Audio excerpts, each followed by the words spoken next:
അതൊക്കെ വെറുതെയാണ്. ഞാൻ പറഞ്ഞല്ലോ കഴിഞ്ഞ ദിവസം, നിങ്ങൾ രാവിലെ പറയും ഏതെങ്കിലും നിങ്ങളെന്ന് വെച്ചാൽ ഒരാളെ ഉദ്ദേശിച്ചല്ല KPCC പ്രസിഡന്റ് മാറ്റും, അന്ന് മുഴുവൻ അതാ ചർച്ച. പിറ്റേ ദിവസം പറയും KPCC പ്രസിഡന്റ് മാറ്റുന്നില്ല, അതുകൊണ്ട് അത് ചർച്ചയാക്കും. മൂന്നാമത്തെ ദിവസം ഒന്നും കിട്ടാതിരിക്കുമ്പോൾ പറയും KPCC പ്രസിഡന്റും പ്രതിപക്ഷ നേതാവും തമ്മിൽ സ്വരച്ചേർച്ചയില്ല. ഞങ്ങൾ ഇത് രണ്ടുപേരും കൂടി കണ്ടിരുന്ന് ചിരിക്കുകയാണ്. ഈ വാർത്ത കണ്ടിട്ട് ഞങ്ങൾ ഒരുമിച്ചിരുന്ന് ചിരിക്കുകയാണ്. ഞങ്ങൾ തമ്മിൽ ഒരു അഭിപ്രായ വ്യത്യാസമില്ല, ഒരു തരത്തിലും. ഒന്ന് പിണങ്ങിയിട്ട് പോലുമില്ല. അല്ല, അതൊന്നും ഞങ്ങളല്ലല്ലോ തീരുമാനിക്കേണ്ടത്. അതൊക്കെ കോൺഗ്രസ് ഒരു ദേശീയ പാർട്ടിയാണ്, ദേശീയ നേതൃത്വമാണ് തീരുമാനിക്കുന്നത്. ഇവിടെ ഞങ്ങൾ ഒരു ചർച്ചയും നടത്തിയിട്ടില്ല. പട്ടിക കൊടുത്തിട്ടുണ്ടോ? പട്ടിക കൊടുത്തു എനിക്കറിയില്ല, ഞാൻ അറിഞ്ഞിട്ടില്ല. ഇതൊക്കെ നിങ്ങളുടെ വാർത്തകളാണ്. ഞാനൊരു കാര്യം, ഞാനും രമേശ് ചെന്നിത്തലയും കൂടി ഒരുമിച്ചൊരു പത്രസമ്മേളനം നടത്തി.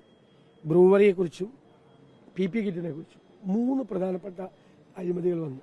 Brewery, PP kit, KFC. Convincing ആയിട്ടുള്ള തെളിവുകൾ ഞങ്ങൾ കൊണ്ടുവന്നു. എത്ര പേര് ചർച്ച ചെയ്തു. ഇതിന് വേറൊരു അജണ്ടയും കൂടിയുണ്ട്. നിങ്ങളറിയാതെ അതിൽ പെട്ടുപോകരുത് എന്നാണ് മാധ്യമങ്ങളോട് തന്നെ. അത് നിങ്ങളെന്തിനും 4 ദിവസം സെലിബ്രേറ്റ് ചെയ്യണം. ഞാൻ കൊള്ളരുതാത്തവനാണെന്നൊന്നും അല്ലല്ലോ പറഞ്ഞത്. CPM അല്ല.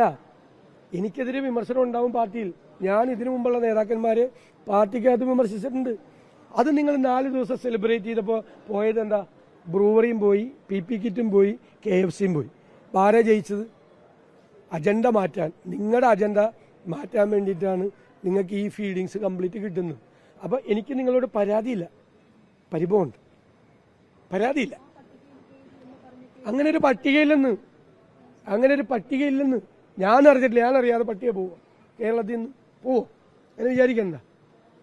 ഞാനറിയാതെ ഒരു പട്ടിക കേരളത്തിൽ നിന്ന് പോകുമെന്ന് വിചാരിക്കണ്ട. ഒരു പട്ടികയില്ലെന്ന് ഞാനല്ലേ പറഞ്ഞു. എന്തെന്ന് പറഞ്ഞു? ഇല്ലെന്ന്. അത് തന്നെ, ഞാനും സുധാകരൻ അറിയാതെ ഇവിടെ നിന്ന് പട്ടിക തയ്യാറാക്കി പോകും. ഞങ്ങളല്ലേ ലീഡർഷിപ്പിലുള്ള 2 പേര് കേരളത്തിൽ. ഒരാൾ CLP ലീഡറും ഒരാൾ PCC പ്രസിഡന്റും. ഞങ്ങൾ 2 പേരും ചർച്ച ചെയ്തിട്ടില്ല. ഞങ്ങളോട് ആരും ചർച്ച ചെയ്തിട്ടില്ല. ഇവിടെ നിന്ന് ഒരു പട്ടികയും പോയിട്ടില്ല. വെറുതെ അതിൻ്റെ ഒന്നും പുറകെ പോവല്ലേ, മറ്റേൻ്റെ പുറകെ പോകും.